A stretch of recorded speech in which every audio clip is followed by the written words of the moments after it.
Alors déjà que 2024, c'était plus que pas mal, mais alors là, 2025, on peut s'attendre à du très très lourd. Bonjour à tous, j'espère que tout le monde va bien en ce début d'année, et déjà encore une fois, bonne année. On se retrouve pour la traditionnelle vidéo des attentes, ce qui va nous permettre de revenir sur les films, les séries, les jeux vidéo qui vont sortir cette année. Quelles seront mes plus grosses attentes de 2025, et concernant toutes ces vidéos bilan, le top et le flop film, c'est déjà disponible sur la chaîne, et on va enchaîner dès la semaine prochaine sur le top et le flop série de 2024.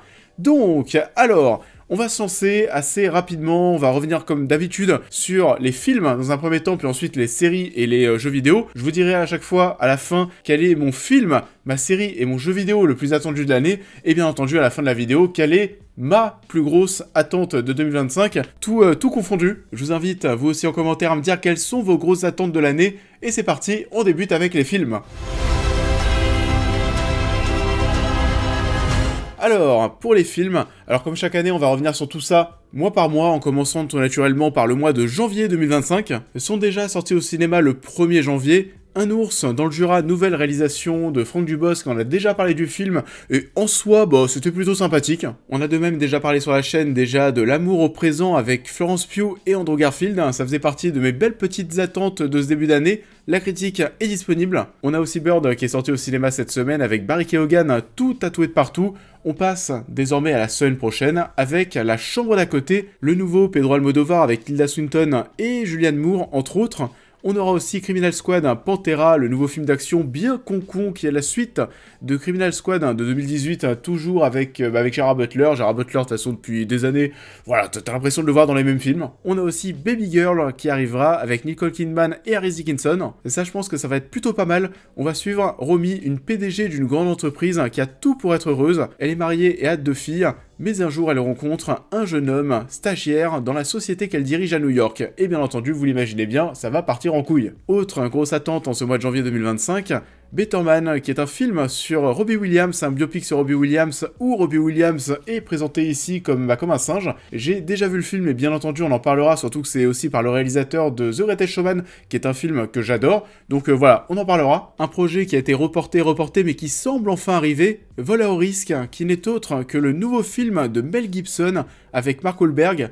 Mel Gibson, qui n'avait pas réalisé de film, il me semble, depuis Tu ne tueras point, qui est excellent. On n'en parle pas trop, je trouve, depuis des mois, donc je doute que l'on se retrouve encore une fois devant quelque chose d'extraordinaire, mais bon, on verra ce que ça donne. On aura aussi Jouer avec le feu, avec Vincent Lindon, qui va nous présenter donc un père de famille qui élève seul ses 2 fils. Il y en a un qui réussit, qui avance très bien dans la vie, etc., et l'autre qui part à la dérive et qui commence à se rapprocher d'un groupe d'extrême droite, à l'opposé des valeurs de son père. Et c'est un projet qui devrait faire un petit peu parler, tout comme Toute pour une, qui est une version des 3 mousquetaires avec des femmes. Alors ça, je pense que ça va être l'un des premiers films qui va sacrément se faire défoncer. On continue avec le mois de janvier 2025. Vous l'avez compris, il y a beaucoup de choses dès le début de l'année. On aura aussi Sing Sing avec Colman Domingo, qui va nous permettre de suivre un homme qui a été incarcéré à la prison de Sing Sing pour un crime qu'il n'a pas commis. Cette personne va se consacrer corps et âme à l'atelier théâtre réservé aux détenus. Et pour terminer avec le mois de janvier, on aura de même Un parfait inconnu, le nouveau film de James Mangold, réalisateur du dernier Indiana Jones de Le Mans 66, mais aussi de Logan, avec Chalamet en Bob Dylan. Vous l'avez compris, on est encore une fois devant un biopic musical. 200 people in that room, and each one wants me to be somebody else. And they should just let me be. Let you be what? Whatever it is they don't want me to be. On passe au mois de février avec, dans un premier temps, le nouveau volet des aventures des Tuches, God Save the Tuche. Pas de grosses attentes à ce niveau-là. On aura aussi Maria avec Angelina Jolie par le réalisateur Pablo Larraín qui avait réalisé Spencer et Jackie, qui nous racontera la vie de la plus grande chanteuse d'opéra du monde, Maria Callas, lors de ses derniers jours en 1977 à Paris. Le mois de février nous permettra aussi de retrouver Paddington avec Paddington au Pérou, mais aussi Captain America avec le 4e volet, Captain America Brave New World. Et ça, c'est vrai qu'au départ, j'étais très chaud, mais les trailers me rassurent pas des masses. Autre très gros projet, on aura The Brutalist avec Adrien Brody, qui est plutôt bien positionné visiblement pour les Oscars. The Brutalist nous racontera l'histoire sur près de 30 ans d'un architecte juif né en Hongrie. Revenu d'un camp de concentration, il émigre avec sa femme après la fin de la Seconde Guerre mondiale aux États-Unis pour connaître son rêve américain. On aura aussi un nouveau film, Bridget Jones, folle de lui, pas forcément mon style de truc. Aussi un film sur le foot Mercato avec Jamel Debbouze qui sera présent ici en agent de foot, avec une affiche qui, je trouve, fait très très sérieuse. Et pour en finir avec février, on aura aussi une adaptation de The Monkey, une adaptation d'un nouveau Stephen King, et de même Queer, le nouveau film de Luca Guadagnino avec Daniel Craig, le réalisateur de Challengers. But why would you? Passons désormais au mois de mars. On commencera le mois avec Sinners, le nouveau film de Ryan Coogler avec Michael B. Jordan, qui sera un film de vampires. Le nouveau Steven Soderbergh, Black Bag avec Elle Blanchett et Michael Fassbender entre autres. Parthenope, qui a l'air d'avoir fait pas mal de bruit à Cannes en 2024, qui sera une épopée féminine qui se déroulera à Naples. On aura aussi The Altonites avec Robert De Niro, qui est un projet qui est reporté ça aussi depuis pas mal de temps. Et pour terminer avec ce mois de mars, on aura bien sûr Blanche-Neige de Mark Webb. J'oublie à chaque fois que c'est Mark Webb qui sera derrière tout ça. Mark Webb, réalisateur des deux The Amazing Spider-Man, qui mettra en scène Gal Gadot en sorcière et Rachel Ziegler en Blanche-Neige. Ça devrait faire pas mal parler et pas forcément quand bien, on verra. It's a human. What did you think I was? Nothing. Ghost. On passe désormais au mois d'avril avec le film Minecraft, qui a l'air d'être un sacré beau candidat déjà pour apparaître dans le flop de fin d'année. Ça aussi on verra, mais c'est vrai que j'ai pas beaucoup d'attentes. On aura aussi le nouveau film de James Have, qui a réalisé Une vie, The Amateur, avec Rami Malek et Laurence Fishburne. Grosse attente aussi ici, Mickey 17, le nouveau Bong Joon-ho, le réalisateur de Parasite avec Robert Pattinson. Ça aussi, c'est un projet qui devait sortir l'année dernière, qui a été reporté, qui arrête pas d'être reporté, et d'ailleurs, là, c'est en avril, mais il se peut que le film soit avancé et sorte, pourquoi pas au mois de mars. On aura peut-être une deuxième adaptation de jeux vidéo durant ce mois d'avril, avec le film Ultim Down. On aura aussi Les Linceuls de David Cronenberg, avec Vincent Cassel et Diane Kruger, et pour terminer, le nouveau film du MCU, Thunderbolts, qui nous présentera un rassemblement de super-vilains et de anti-héros du Marvel Cinematic Universe. C'est un peu le The Suicide Squad, mais côté Marvel. So what, do we all just punch and shoot? We are the Thunderbolts. On arrive au mois de mai avec 4 projets qui vont retenir notre attention. Destination Finale 6, un nouveau remake live Disney, celui de Lilo et Stitch, et nous aurons aussi Karate Kid Legends, le nouveau volet Karate Kids, toujours avec Jackie Chan qui sera présent. Et pour terminer, giga projet, le nouveau Mission Impossible Final Reckoning, qui sera peut-être le dernier volet avec Tom Cruise, on sait pas. I have no regrets. Le mois de juin sera à suivre de très près pas mal de projets intéressants. Déjà dans un premier temps, Ballerina avec Ana de Armas qui sera le spin-off de John Wick avec normalement, oui, la présence de Keanu Reeves. On aura aussi le remake live Dragon. Ça fait beaucoup de remakes live, c'est vrai cette année, mais voilà, bon ça arrive. Nous aurons de même 28 ans plus tard, qui sera une grosse attente et qui marquera le retour de Danny Boyle à la réalisation sur cette saga. Le mois de juin nous permettra aussi de voir Pixar revenir sur le devant de la scène avec Elio. Jean-Pascal Zadi sera de retour à la réalisation après Tout simplement noir pour nous présenter la mission de l'espace. Et on terminera ce mois de juin avec le film Formule 1, qui sera porté par Brad Pitt, réalisé par le réalisateur de Top Gun Maverick, avec Hans Zimmer à la BO, à la musique. Donc voilà, il y a un cocktail qui m'a l'air plutôt sympathique ici.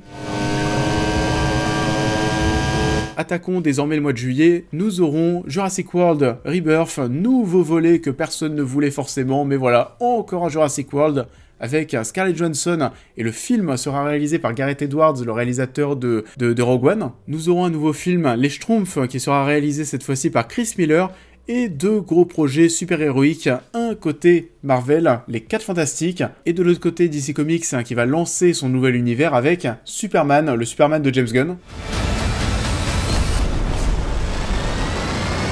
On arrive au mois d'août avec 3 projets à suivre. The Battle of Bad Cancross, qui sera le nouveau film de Paul Thomas Anderson avec, attention, Leonardo DiCaprio. Paul Thomas Anderson, Leonardo DiCaprio, c'est un duo qui me plaît. On aura aussi Nobody 2, la suite de Nobody, toujours avec Bob Odenkirk. Et aussi Merci avec Chris Pratt et Rebecca Ferguson, qui nous racontera une histoire qui se déroulera dans un futur proche où un détective est accusé d'un crime violent et doit prouver son innocence. Le mois de septembre, mois de la rentrée, devrait être assez calme.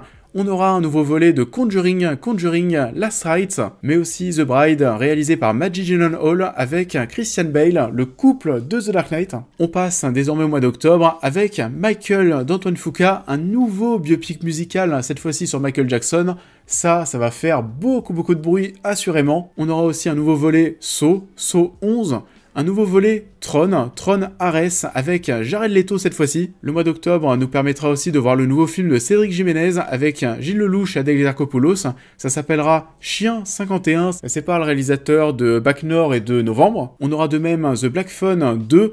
On n'attendait pas forcément de suite, ça sera toujours réalisé par Scott Derrickson, toujours avec Ethan Hawke. Mortal Kombat 2 est prévu, la suite du film qui est sorti il y a 2-3 ans.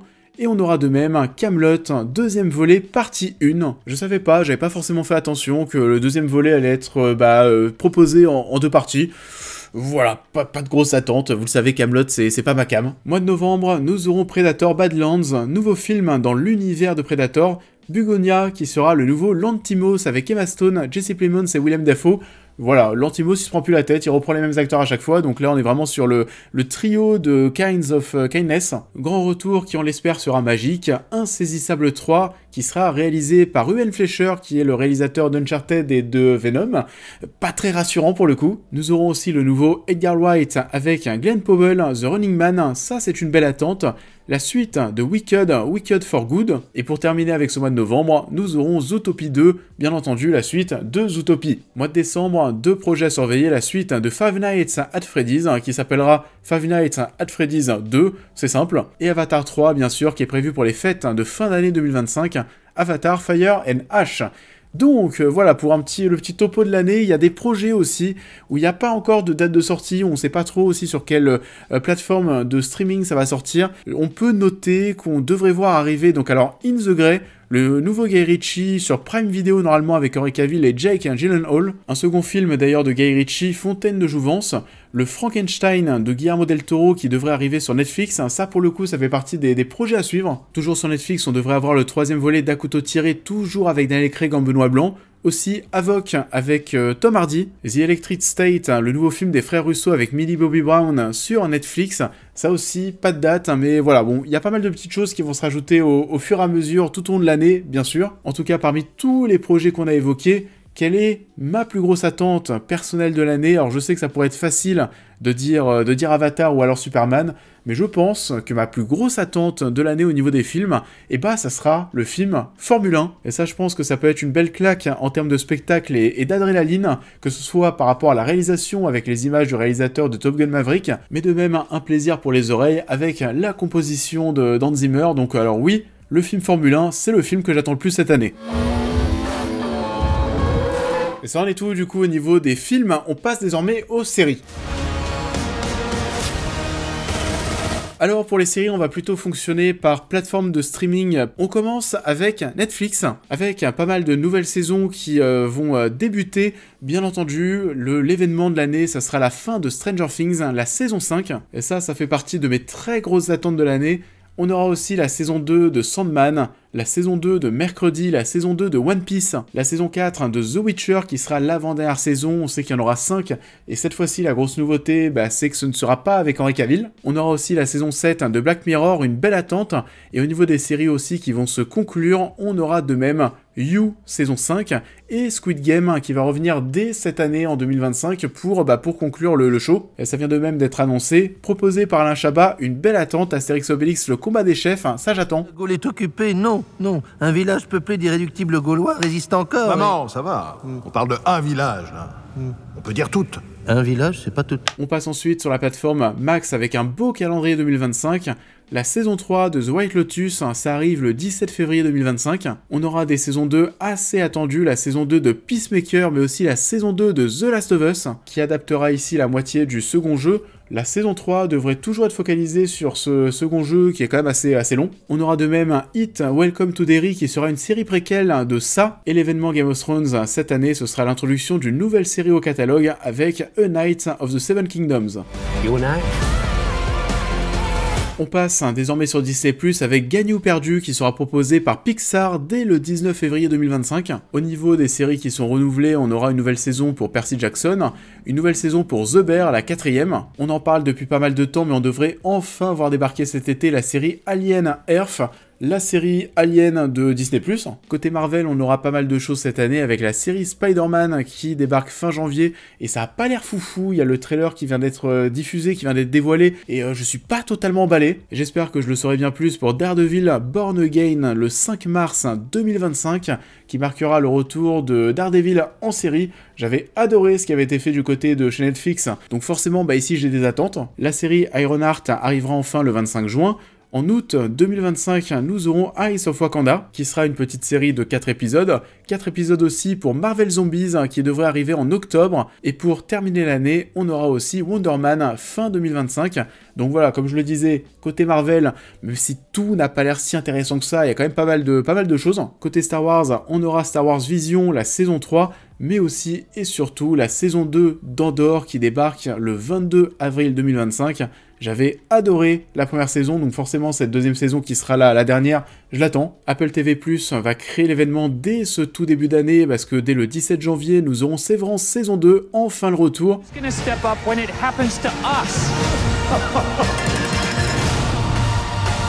Côté Canal+, nous aurons Dexter Résurrection qui sera une nouvelle suite pour Dexter, pour ceux que ça intéresse, c'est pas mon cas. Et côté Prime Video, nous aurons la saison 3 d'Invincible en février 2025, la saison 3 de même de Reacher, on devrait avoir en attendant le retour de The Boys, la saison 2 de Gen V, Culte, saison 2, qui ne sera pas cette fois-ci sur le Love Story, bien entendu, mais sur les To Be Free. C'est pas encore sûr, mais on aura peut-être la série Spider-Man noir avec Nicolas Cage. Et pour terminer, une grosse attente, un gros projet, Blade Runner 2099, une série Blade Runner. Et ça, pour le coup, on n'en parle pas trop pour le moment. J'espère qu'on aura des infos prochainement et que ça sera bien. Et du coup, alors voilà, les séries, il y en a plein d'autres qui vont popper un petit peu partout durant l'année. Quelle est ma plus grosse attente de l'année au niveau des séries? Je suis assez tenté de vous dire Stranger Things, mais je suis tellement amoureux de The Last of Us et du second jeu que forcément, je vais devoir vous dire The Last of Us saison 2. Même si j'ai pas été totalement conquis par la première saison, j'espère qu'ici, je serai bien plus surpris. Donc oui, la saison 2 de The Last of Us, je l'attends quand même, on va pas se mentir.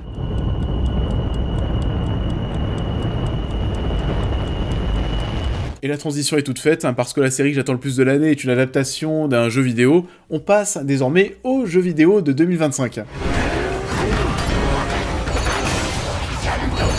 Alors là c'est un peu cocasse cette année parce que généralement j'aime bien revenir sur les jeux vidéo, les sorties jeux vidéo mois par mois, sauf que cette fois-ci, à part février et mars, tout le reste, on a l'impression qu'on est que sur des projets sans date, parce que tout le monde attend pour l'instant avant de se positionner, tout le monde attend de savoir quelle sera la date de sortie du monstre, dont on va taire le nom pour l'instant, parce que voilà, on sent que tout le monde attend, il n'y a pas de date, nulle part. Parmi ce qu'on sait, on sait qu'en février, on aura Kingdom Come Deliverance 2 le 4 février, Civilization 7 le 11 février, une grosse attente personnelle, le nouvel Assassin's Creed Shadows le 14 février pour la Saint-Valentin, le Japon féodal, j'attends ça depuis tellement longtemps, mais voilà, c'est vrai que j'ai pas très confiance, mais j'espère que ce sera une bonne surprise. On aura de même Lost Records Bloom and Rage, le nouveau Dontnod, le 18 février, et pour en terminer avec février, Monster Hunter Wilds le 26 février, mois de mars, Split Fiction, une belle attente qui débarque le 6 mars prochain,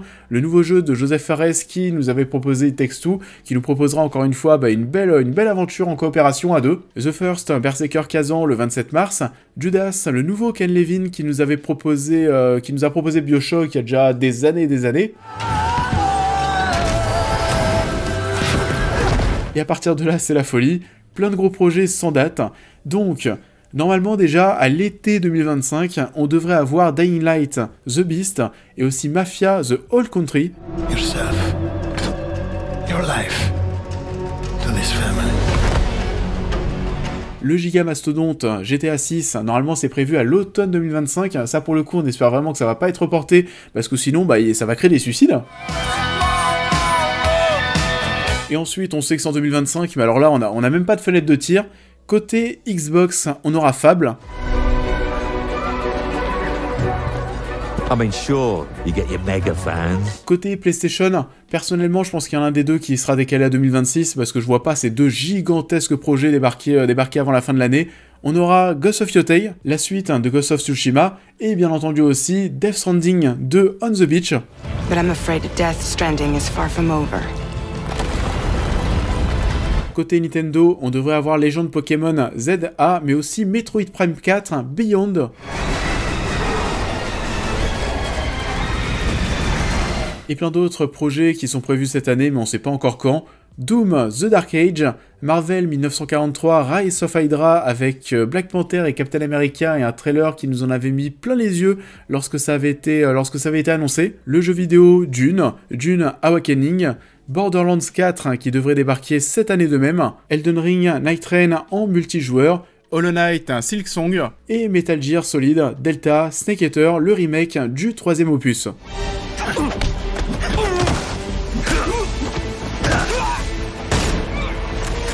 Donc voilà, il y a beaucoup de choses, c'est compliqué de se projeter cette année, mais bien entendu, ma plus grosse attente jeu vidéo, comme tout le monde, ça sera bien sûr GTA 6. Je suis pas non plus un giga fan de GTA 5, et on en parlera peut-être cette année, mais pour le coup, il y a d'autres GTA qui m'ont bien plus marqué, emballé, mais bien sûr, GTA 6, ça va être un événement de dingue, et j'ai hâte de vivre ça et qu'on en parle sur la chaîne. Donc pour récapituler au niveau de mes grosses attentes de l'année, au niveau des films, Formula One, au niveau des séries The Last of Us 2, et au niveau des jeux vidéo GTA 6, et quelle est ma plus grosse attente de l'année? Je pense que ça sera quand même GTA 6.